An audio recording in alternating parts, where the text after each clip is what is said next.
नमस्कार दोस्तों, जय जोहार। मैं कौशल तिवारी और बिहनिया संझा में आपका स्वागत है।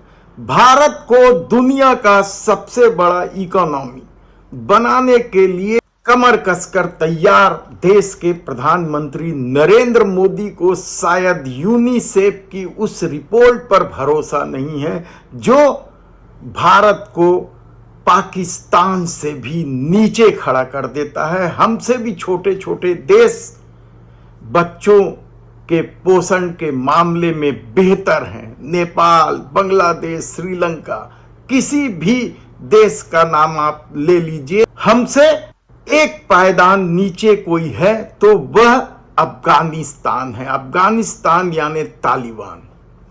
तब ऐसी परिस्थिति में विश्व गुरु बनाने की जो चाल चली जा रही है या सपना दिखाया जा रहा है, उसकी हकीकत क्या यूनिसेफ की रिपोर्ट ने नहीं खोल दिया। दुनिया भर में 18 करोड़ से अधिक बच्चे कुपोषण का शिकार हैं या उन्हें ठीक से खाना नहीं मिल रहा है और उनमें से 40% बच्चे भारत के, यानी भारत की स्थिति नीचे के पायदान से 8वें नंबर पर है और हमसे बेहतर स्थिति में पाकिस्तान है।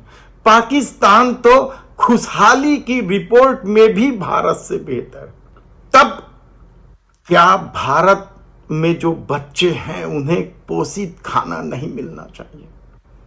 5 किलो अनाज एक परिवार को देकर वोट हासिल करने, लाभार्थी बताकर लाभ लेने का इस खेल में किस कदर भारत की स्थिति लगातार खराब होते जा रही है और पूंजीपति और पूंजी वाले होते जा रहे हैं। दुनिया में भारत का डंका बजाने के लिए ठहाके लगाए जा रहे हैं। याद कीजिए आप इटली में किस तरीके से देश के प्रधानमंत्री ठहाके लगा रहे थे, लेकिन यह कालिक क्या उन्हें दिखाई नहीं देता? दुनिया तो देख ही लेगी यूनिसेफ की रिपोर्ट को।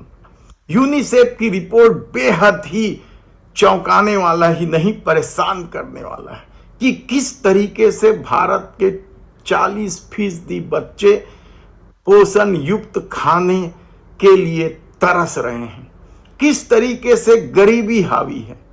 और इसकी कल्पना तो उन लोगों को तब ही कर लेनी चाहिए थी जब भारत सरकार ने आंकड़े दिए थे कि 80 लाख परिवारों को 5 किलो अनाज दिया जाता है। तब देश में आम आदमी किस कदर परेशान है। महंगाई, बेरोजगारी एक अलग सवाल है, लेकिन बच्चों की जिंदगी को लेकर भी क्या सरकार गंभीर नहीं है? कुपोषण दूर करने के लिए कितने बड़े बड़े दावे किए जाते हैं।